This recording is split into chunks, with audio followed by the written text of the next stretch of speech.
জয় নিতাই গৌর, রাধে রাধে, হরে কৃষ্ণ। সকলকে আমার ধন্যবাদ। আছে শ্রীমদ্ ভগবদ গীতার শ্লোক নাম্বার কর্মযোগের উপরে 22 পড়ব। শুরু করছি। ওম অঙ্গনতিবিরান্দস্য জ্ঞানঞ্জন শলাকয়া চক্ষুস্মিতাং জনিত তস্मै শ্রী গুরুবে নমঃ। শ্রী চৈতন্য মনোভীষ্টং স্থাপিতং যেন ভূতলে স্বয়ং রূপ কদামহং দদাতি স্বপদান্তিকং। বন্দেহং শ্রীগুরু শ্রীযুত পদকমলং শ্রীগুরু বৈষ্ণবাংশ শিরূপং সাগ্রজাত সগণ রঘুনাথ সজিজং সাধয়িত সময়তং পরিজন সহিতং কৃষ্ণ চৈতন্য দেবং শ্রী রাধা কৃষ্ণ পাদাং সহ ললিতা শ্রী বিশাখানতিশ্চ। হে কৃষ্ণ করুণা সিন্ধু দীনবন্ধু জগৎপথে গোপীশ গোপিকা কান্ত রাধা কান্ত নমস্তুতে। বঞ্চাকল্পতরুভ্যশ্চ কৃপা সিন্ধুভ্যেব চ পতিতানাং পাবনেভ্যো বৈষ্ণবেভ্যো নমো নমঃ। তপ্ত কাঞ্চন গৌরাঙ্গী রাধে বৃন্দাবনেশ্বরী বিশ্বভানুসুতে দেবী তনুমামি হরি প্রিয়ে। জয় শ্রী কৃষ্ণ চৈতন্য প্রভু নিত্যানন্দ শ্রী অদ্বৈত গদাধর শিবাসাদি নিতাই গৌর ভক্তবৃন্দ। হরে কৃষ্ণ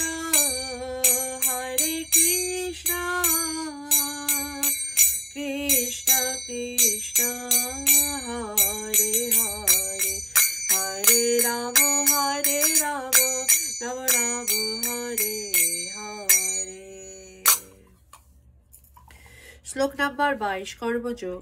নামে প্রতস্তে কর্তব্যং ত্রিষু লোকেষু কিঞ্চন নানাবপ্তুম বক্তব্যং বর্ত এব চ কর্মাণি। গীতার গান।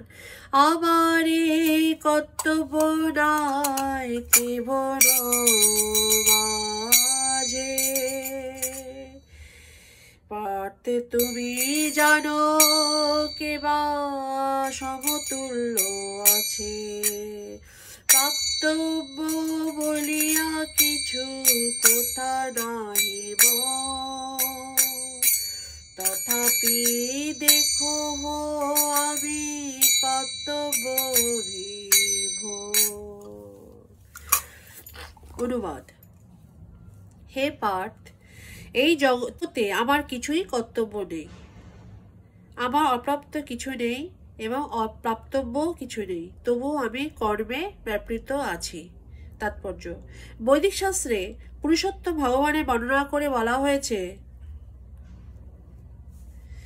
তমীশ্বরাণং পরমং মহেশ্বরং তং দেবতানাং পরমং চ দৈবতাম প্রতিপত্তিনাং পরমং পরস্তাদ বিদাম দেবং ভূমিরেশামিতং ন তস্য কার্যং করণং চ বিদ্যতে ন তৎ সমশ্চাভরিশ্চ দৃশ্যতে পরস্য শক্তি বিবর্ধিভৈ শ্রদ্ধয়তে স্বাভাবিকী জ্ঞান বল ক্রিয়া চ।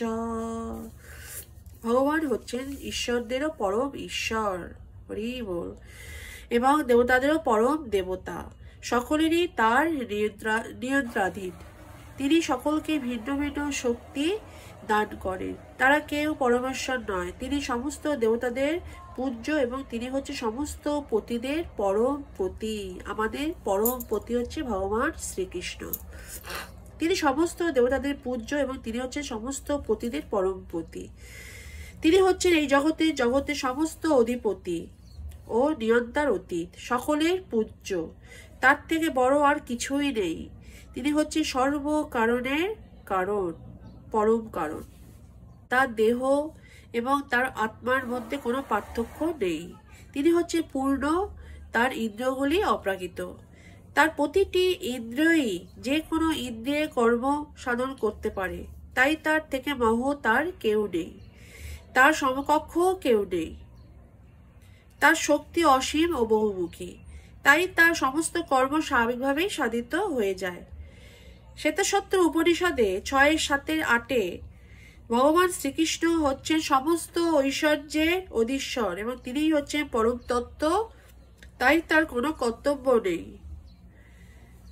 কর্মের ফল যাদের ভোগ করতে হয় তাদের জন্য কর্তব্য কর্ম করার নির্দেশ দেওয়া আছে। কিন্তু এই ত্রিভুবনে যার কোনো কিছুই কাম্য নেই, তার কোনো কর্তব্য কর্মও নেই, কিন্তু তা সত্ত্বেও ভগবান কুরুক্ষেত্রের যুদ্ধক্ষেত্রে উপস্থিত থেকে দুষ্টের দমন আর শিষ্টের পালন করেছেন, কেননা দুর্বলদের রক্ষা করা ক্ষত্রিয়ের কর্তব্য। যদিও তিনি শাস্ত্রের বিধিনিষেধের অতীত, কিন্তু তবুও তিনি শাস্ত্রের নির্দেশ লঙ্ঘন করেন না। হরি বল। জয় নিতাই গৌর। রাধে রাধে। হরে কৃষ্ণ। সকলকে আমার ধন্যবাদ। নেক্সট দিন আমি শ্লোক নাম্বার 23 বলবো কর্মযোগের উপরে। মজ্জা কল্পতরুভ্যশ্চ কৃপা সিন্ধুভ্য এবচ পতিতানাং পাবনেভ্য বৈষ্ণবেভ্য নমো নমঃ। হরে কৃষ্ণ কৃষ্ণ কৃষ্ণ হরে হরে, হরে রাম রাম রাম হরে হরে। ভজ নিতাই গৌর রাধেশ্যাম। জপ হরে কৃষ্ণ হরে রাম। শ্রীমদ্ ভগবদ গীতা কি জয়।